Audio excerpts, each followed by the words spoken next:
भविष्य की तैयारी करनी है तो इतिहास को पलटकर देखना ही पड़ेगा।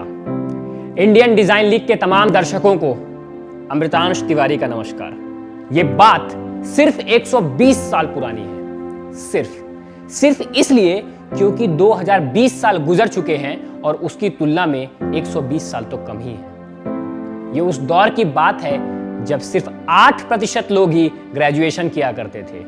यह उस दौर की बात है जब स्कूल्स में ग्रामर और मैथमेटिक्स के अलावा ज्यादा कुछ पढ़ाया नहीं जाता था। यह उस वक्त की बात है जब अमेरिका सुपर पावर बन चुका था। यह उस वक्त की बात है जब हिंदुस्तान में आजादी की लड़ाई जारी थी।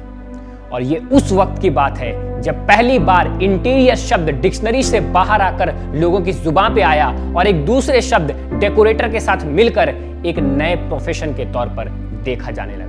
उस समय के लोगों के पास ज्यादा एकेडमिक क्वालिफिकेशंस तो होती नहीं थी, लेकिन क्रिएटिविटी की क्षमता हर किसी में हुआ करती थी। लोग इन्वेंशन आविष्कार करते जाते थे, लेकिन उन्हें मान्यता मिलती थी, मान सम्मान उनके आविष्कार को मिलता था जो इंसानियत की परीक्षाओं पर खरे उतरते। रोटी, कपड़ा और मकान कहते हैं इंसान के लिए सबसे 3 ज्यादा जरूरी चीजें होती हैं। रोटी का जिम्मा सब लोगों ने किसानों पर छोड़ दिया, कपड़े का जिम्मा टेक्सटाइल इंडस्ट्री पे और मकान का जिम्मा आर्किटेक्ट लोगों पर। उस वक्त एक और चीज खास थी, लोगों को घर बांधने का शौक था जो आर्किटेक्ट करता था, लेकिन जो लोग घर बनाने का काम करते थे उन्हें ज्यादा तवज्जो नहीं दी जाती थी। 20 दिसंबर 1859 को जन्मी एलसीडी वुल्फ ने जब 12 जुलाई 1950 को 90 वर्ष की उम्र में दुनिया को अलविदा कहा, तब तक उन्होंने इंटीरियर डिजाइनिंग के क्षेत्र में अपना वर्चस्व छाप दिया था। जी हाँ, अगर न्यूयॉर्कर और गूगल और विकिपीडिया की माने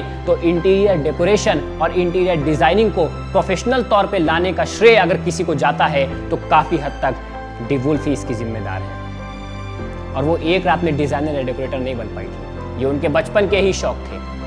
1913 में लिखी गई किताब the house in good taste की वो ऑथर थी, और उनकी ही माने तो एक बार जब वो स्कूल से घर लौटी तो घर में डेकोरेशन का काम चल रहा था जो उन्हें पसंद नहीं आया और वो जमीन पर पड़ी घंटों रोती रही। बचपन से शौक था, पेशे से वो एक एक्ट्रेस थी, पर्यावरण की तरफ उनका झुकाव था और शुरू से ही उनके सोशल कनेक्शंस भी थे, इसलिए उनके आइडियाज, उनके सजेशंस और उनको डिजाइन करने की कला पर कभी भी शक नहीं किया। और इंटीरियर डेकोरेशन करने के लिए पहली बार अगर किसी को कमीशन मिला, जिसे आज के टाइम पे प्रॉफिट कहा जाता है, तो वो एलसीडी वुल्फ ही थी।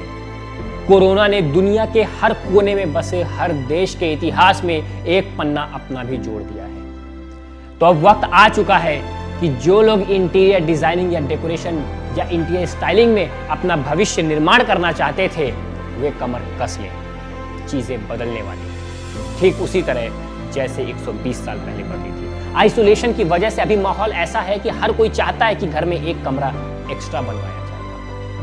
हर कोई कोशिश करेगा कि घर में इतना स्पेस हो कि हेल्थ फैसिलिटीज घर के अंदर ही रखी जाए। पूरी दुनिया डॉक्टर के भरोसे थी, लेकिन अब पूरी दुनिया भगवान के भरोसे है।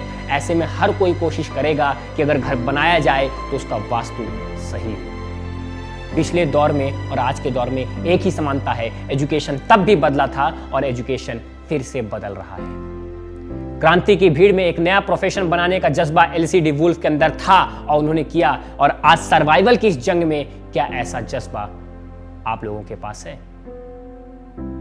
इंडियन डिजाइन लीग की तरफ से आप सभी को ढेरों शुभकामनाएं।